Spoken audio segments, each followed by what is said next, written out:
Hola a todos, bienvenidos a otro sábado filosófico más aquí en el Pensamiento en Llamas. Y bueno, pues en esta ocasión vamos a analizar el concepto de la angustia en Kierkegaard. Y bueno, para que podamos entrar como en sabor o en carnita en torno no nada más al análisis del mismo concepto de angustia en Kierkegaard, sino también en la reflexión de lo mismo, pues vamos a plantearnos la siguiente interrogante. Si, digamos, la fe en Dios de pronto puede ser la única vía o solución plausible o real para, digamos, salvarnos de la angustia de la existencia. Y bueno, ¿qué vamos a entender por angustia de la existencia? De manera muy preliminar lo vamos a abordar aquí a modo introductorio del presente sábado filosófico, empleando o recurriendo a, digamos, una de las metáforas más famosas en el pensamiento kierkegaardiano, que es el del hombre o de la persona que está al borde del precipicio, ¿de acuerdo? Bueno, entonces, este hombre o esta persona que está al borde del precipicio se dice que está experimentando angustia porque básicamente por un lado siente como un deseo o una atracción por aventarse al fondo del vacío de este precipicio que se puede apreciar desde él, pero también por otro lado siente como una aversión y una repulsión a aventarse, y entonces vive este hombre o esta persona que está al borde del precipicio en constante azoramiento, en constante inquietud, en constante desesperación, porque básicamente no sabe qué elegir, si se avienta o sigue en el borde, ¿de acuerdo? Y esta falta de, digamos, certidumbre sobre qué elegir, en gran medida se debe, digamos, a una carencia de conocimiento de las consecuencias que puede acarrear nuestra elección, ¿de acuerdo? Y entonces, frente a este estado de azoramiento, de inquietud y de desesperación que se da frente a lo que, bueno, Kierkegaard de pronto denomina de una manera muy metafórica como el mareo de la libertad, que se da precisamente porque estás de cara o de lleno, de frente a un conjunto infinito de posibilidades por las cuales te tienes que decantar en una, es decir, tienes que elegir una de estas posibilidades. Bueno, dentro del pensamiento kierkegaardiano, dentro de su existencialismo, y por eso a veces se le denomina como un existencialismo cristiano, se cree que solamente teniendo una fe profundamente subjetiva, llena de fervor a Dios, podría salvarte de este estado de inquietud que tendrías tú como este hombre o como esta persona que está al borde del precipicio. Que miren, dicho sea de paso, esto lo vamos a tratar un poquito más adelante. De entrada, no hay una buena, digamos, razón, o al menos no se ha dado hasta este momento, sobre por qué necesariamente la creencia o la fe en Dios tiene que ser estrictamente racional. En este orden de ideas, digamos que Kierkegaard proporciona otra vía muy subjetiva y no por ello menos válida. O sea, aquí en este orden de ideas hay que dar argumentos, no nada más ir golpeteando por todos lados y denostando una cosa a veces sin ni siquiera tener los suficientes argumentos para ello. Aquí el punto primordial es por qué de pronto pues la fe en Dios no podría ser subjetiva, y en este orden de ideas no podría ser dentro de esta misma subjetividad que se experimenta dentro de este mismo sentimiento, sensación de azoramiento, ¿no? Como este hombre o esta persona que está en el borde del precipicio. ¿Por qué no podría ser la creencia o la fe en Dios meramente subjetiva? ¿Qué tendría de malo? Y bueno, en este orden de ideas lo que vamos a ver a continuación en torno al concepto de angustia también pretende ser como una especie de defensa o de argumentación en torno a cómo pues desde esta misma subjetividad que pues desde ella se experimenta la angustia, se puede llegar a la creencia o a la fe en Dios, que dentro del pensamiento kierkegaardiano esto sería la única salvación en la humanidad, ¿no? Bueno, tiene una tónica muy particular que ahorita iremos viendo. Bueno, ya para cerrar la breve introducción de este sábado filosófico, brevemente te recuerdo que me puedes dejar todas tus dudas, inquietudes, comentarios y demás que tengas aquí abajo en la caja de comentarios. Y te recuerdo que le des like al presente video, porque dándole like me ayudas a llegar a más personitas. Entonces, pues, por favor, dale like, ¿de acuerdo?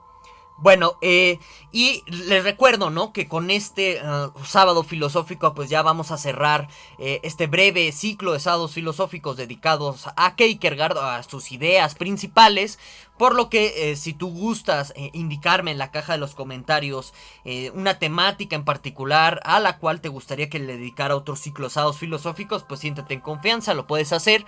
Y ya en su debido momento pues haré una encuesta aquí con la comunidad del canal para ver qué opción gana. Y sobre esa opción pues haría el próximo ciclo de sábados filosóficos, ¿de acuerdo? Brevemente pues voy a dar una serie de comerciales como siempre antes de como tal iniciar con la temática o el análisis de la temática de este sábado filosófico. La primera recomendación es que te suscribas brevemente al Pensamiento en Llamas, o que te suscribas y actives la campanita de notificaciones para que no te pierdas ninguno de los videos que yo subo aquí en el canal. También de nuevo, ¿no? Te recuerdo que dándome like me ayudas a llegar a más personitas, entonces dale like por favor al presente video para que lleguemos a más gente. Por su parte, bueno, pues doy un enorme agradecimiento a todas aquellas personas que decidieron volverse miembros del canal, porque bueno, pues es gracias a sus retribuciones económicas que el Pensamiento en Llamas puede seguir existiendo y que yo pues puedo mantener esta oferta que doy aquí en el Pensamiento en Llamas. En este orden de ideas te invito a que te vuelvas miembro del Pensamiento en Llamas y que contribuyas económicamente al presente proyecto. A cambio vas a obtener una serie de ventajas exclusivas, como por ejemplo el acceso a un grupo de Discord que a través de sus canales de chat podemos discutir de viva voz una serie de problemáticas, temas, etcétera, que se tengan sobre la mesa. También tienes acceso a una serie de cursos exclusivos y demás. Entonces ahí está la invitación muy cordial para que te vuelvas un miembro del canal. Y que bueno, te recuerdo como siempre, en caso de que tú quieras apoyar al Pensamiento en Llamas y no tengas dinero para hacerlo, pues no te preocupes, créeme que me apoyas muchísimo dándole like a estos videos, compartiéndolos con algún amigo que de pronto esté interesado en todo este tipo de cosas que tratamos aquí en el canal. Y bueno, pues viendo estos videos, ¿no? De estas tres maneras tú me apoyas en caso de que quieras seguir apoyando al Pensamiento en Llamas y que no tengas dinero para hacerlo, pero sí los deseos, ¿de acuerdo? Y bueno, ya por último, te invito a que te suscribas a este otro canal que yo tengo, El Abogado en Llamas, en donde pues es un sitio destinado a la divulgación y a la discusión de contenidos jurídicos. Por allá estoy dando en estos momentos un curso de filosofía del derecho, por si estás interesado en esas temáticas. Bueno, pues te puedes dar una vuelta por las sesiones de este curso y por ahí me apoyas suscribiéndote y dándole clic a la campanita de ese otro canal del Abogado en Llamas, para que, bueno, pues me ayudes a crecer este nuevo proyecto, ¿de acuerdo? Bueno, ya concluidos los pequeños comerciales del presente sábado filosófico, doy unas cuantas recomendaciones bibliográficas para los temas o las cuestiones que vamos a tratar aquí. El primero sería este libro de Dupré, muy bueno, que habla de la teología en Kierkegaard. Digo, para todos aquellos que estén interesados en los temas de la existencia en Dios y todo este tipo de cosas. Digo, también para que ya se salgan un poco de Tomás de Aquino y sus 5 vías, etcétera, y exploren otras maneras de defender la existencia en Dios. Que dicho sea de paso, pues ahorita vamos a cuestionar o a criticar la cuestión de que, bueno, pues solamente la fe en Dios nos podría como salvar de la angustia en Kierkegaard. Bueno, en fin, ahí está esta primera recomendación bibliográfica. Esta sería otra que tiene que ver con la cuestión de, bueno, pues los contenidos psicológicos dentro del pensamiento kierkegaardiano.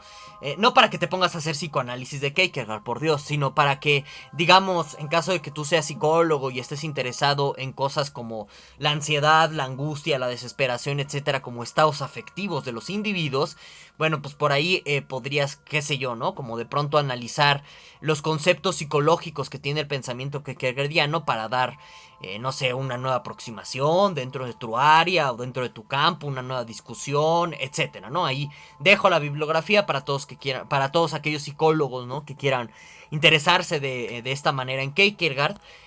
Y bueno, ya por último, la última, digamos, recomendación bibliográfica sería esta. En general, esta antología editada por Springer de The Philosophy of Christianity es buenísima para, digamos, también tener una perspectiva un poco más amplia de la discusión desde la filosofía hacia el cristianismo, ¿no? Dentro de sus principales temáticas de la existencia en Dios, el infierno, etcétera.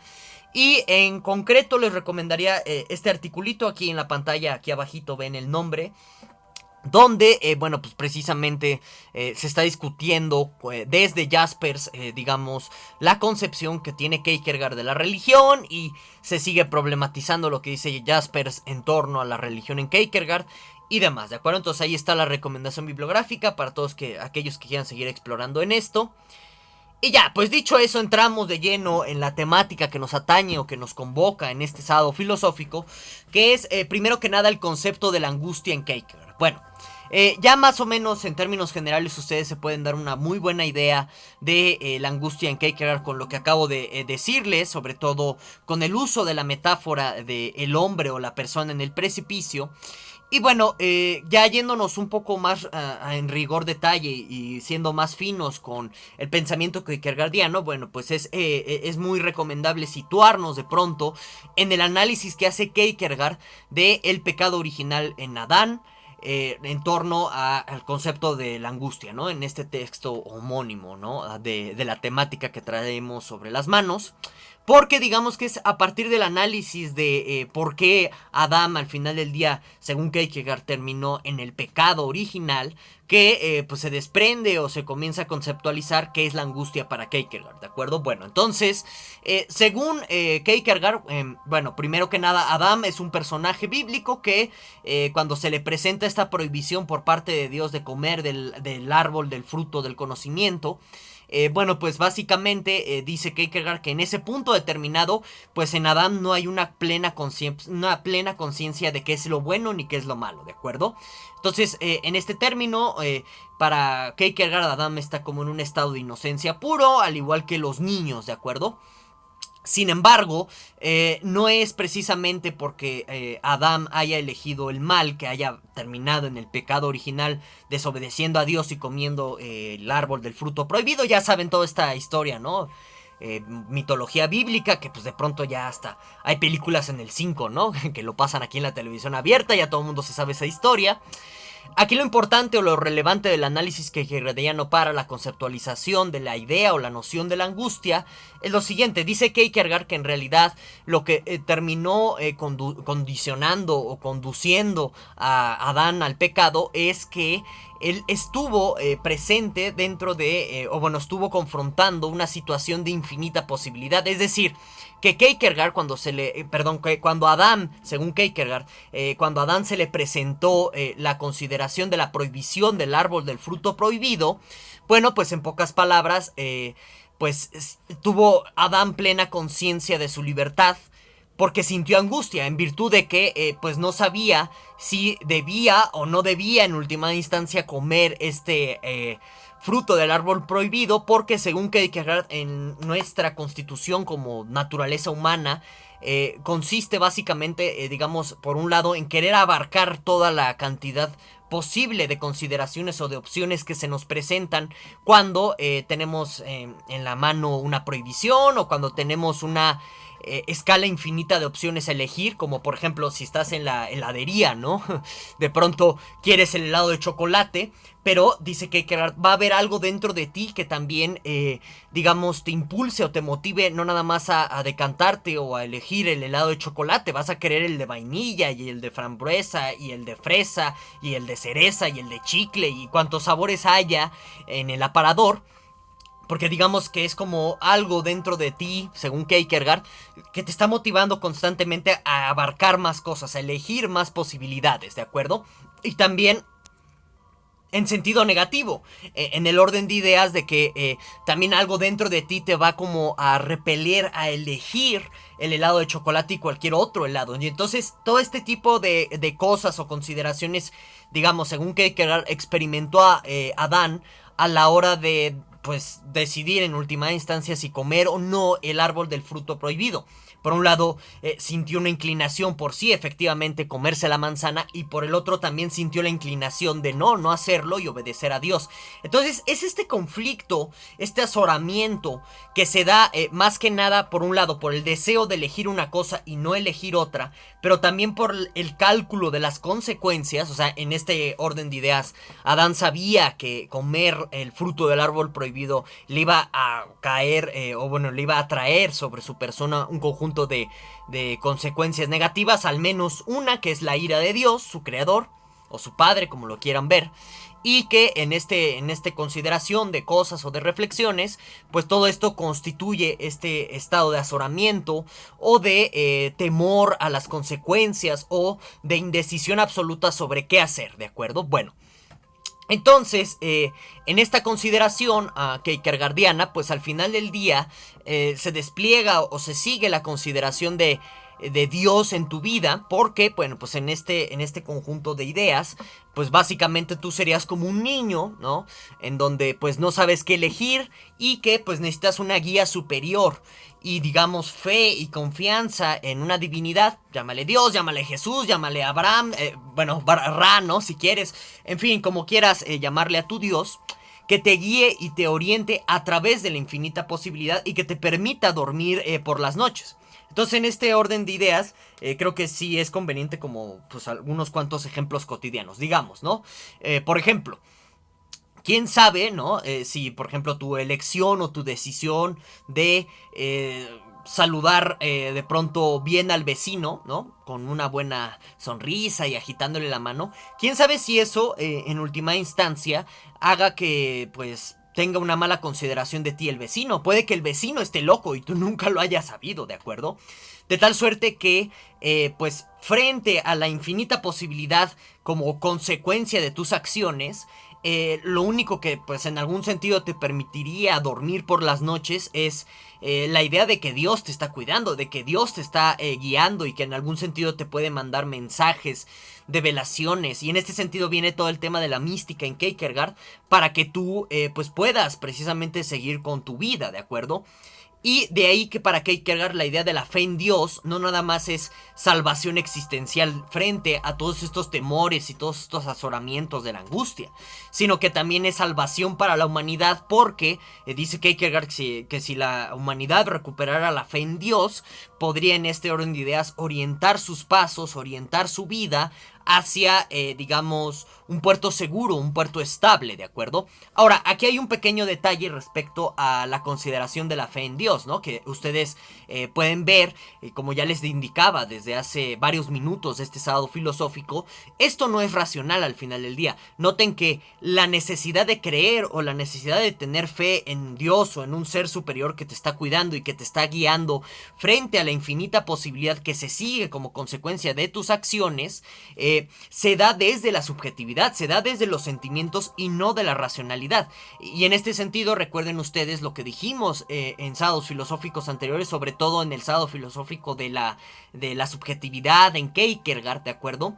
Porque en este sentido lo que está experimentando el sujeto que atraviesa por una experiencia de angustia, por esta sensación de azoramiento sobre no saber qué elegir y sobre la consideración o la reflexión de la infinita posibilidad de las consecuencias frente a tus acciones, es algo que se vive en carne propia, es algo que se da desde la primera persona y que tiene completa validez dentro de pues la consideración del subjetivismo kierkegaardiano, ¿de acuerdo? Y que esto nos invita otra vez, ¿no?, a reflexionar por qué necesariamente la creencia en Dios tiene que ser algo argumentable vía racionalidad o vía la razón, en pocas palabras. ¿Por qué no podríamos aceptar este tipo de subjetividades dentro de la creencia o la fe en Dios, ¿de acuerdo?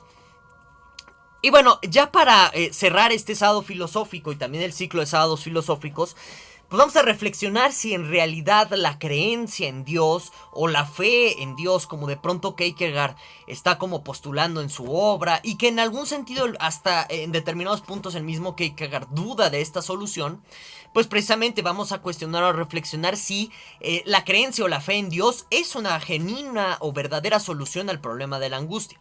Vean, por un lado, si ustedes comparan como la vida del ser humano ateo, de la persona atea, en comparación con el teísta, ¿no?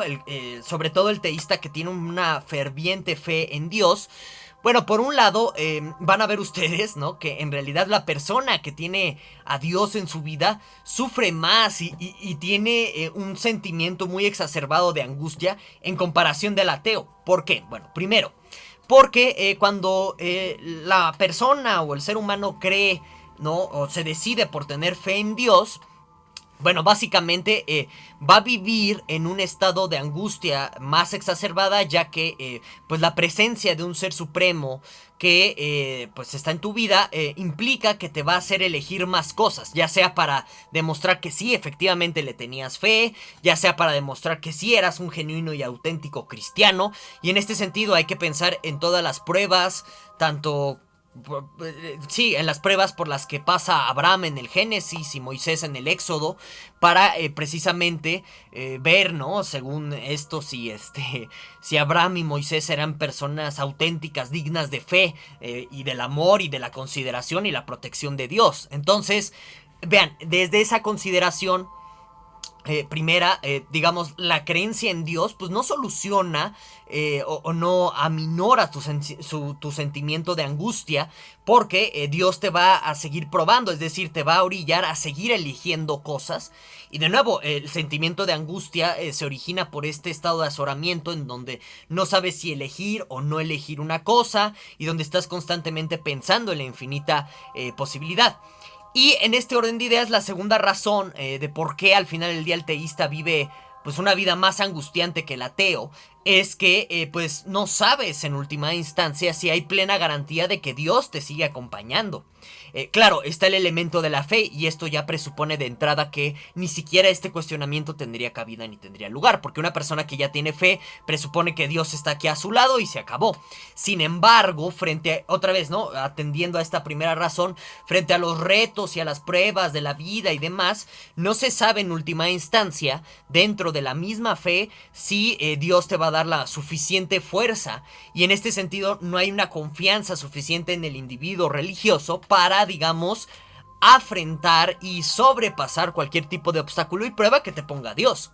Entonces, segunda razón o segunda consideración por lo que la vida del teísta pues es una vida con más angustia que la vida del ateo.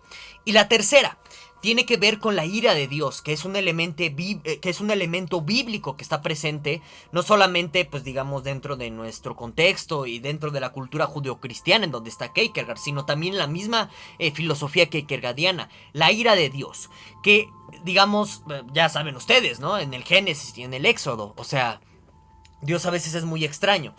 Si ustedes recuerdan la cuestión del monte Sinaí y las tablillas de la ley de Moisés, bueno, pues era algo más o menos evidente que pues sí, en efecto el pueblo judío se iba a desesperar y iba a entrar en un estado de desilusión total respecto a Dios si ve que Moisés se tarda demasiado tiempo con las tablillas de la ley, ¿no? Entonces, en este orden de ideas, noten, ¿no? Si eso era una prueba, pues era evidentemente algo muy incondicionado para, pues, hacer enojar a Dios, o sea, como que ahí Dios se hizo enojar a sí mismo. Pero bueno, quitando ese como tipo de contradicciones o cosas muy peculiares que de pronto uno encuentra en el Antiguo Testamento o en la Torá, básicamente, pues Dios es un ser impredecible, tanto por nuestra condición de seres finitos, con un intelecto limitado, de tal suerte que no se sabe si el día de mañana Dios se puede enojar y ya te abandonó y te mandó 20 plagas y este tipo de cosas. Y entonces, esta sería una tercera consideración de que la fe en Dios pues no es una plena solución a la consideración de la angustia existencial, porque pues al final del día, porque Dios se enoja por todo y explota básicamente de nada, a pesar de que tú sigas sus leyes y sus mandamientos y todo este tipo de cosas. Digo, la Biblia es un claro ejemplo de todo esto. Bueno, pues en realidad, pues en términos muy concretos, la fe en Dios no es una solución para la consideración de la angustia por la existencia, ¿de acuerdo? Y esto va a ser objeto de reflexión durante el existencialismo posterior a Kierkegaard sobre, bueno, pues qué hacer con la angustia del vivir, con la angustia que se da por la mera posibilidad de la elección y la consideración de sus consecuencias, ¿de acuerdo? Es un tema que se sigue discutiendo en el existencialismo posterior y que pues no tiene una solución aparente en la vista, ¿no? Si no, pues ya esto implicaría caer en alguna especie de coaching ontológico o en una especie de terapia AA, ¿no? Y eso no es precisamente la consideración filosófica del existencialismo, en donde todo esto se diseña o todo esto se plantea para, de nuevo, hacerte reflexionar sobre cómo uno puede o cómo uno podría manejarse en un mundo abierto a infinitas posibilidades, en donde uno se vuelve cada vez más diminuto por precisamente no saber si las consecuencias de tus actos te van a llevar a buen puerto, ¿de acuerdo? Y bueno, hasta aquí dejo este sábado filosófico, espero que les haya gustado. No olviden darle like al presente video y dejarme en la caja de los comentarios todas sus dudas, quejas, críticas, opiniones que tengan. Nos vemos, hasta la próxima.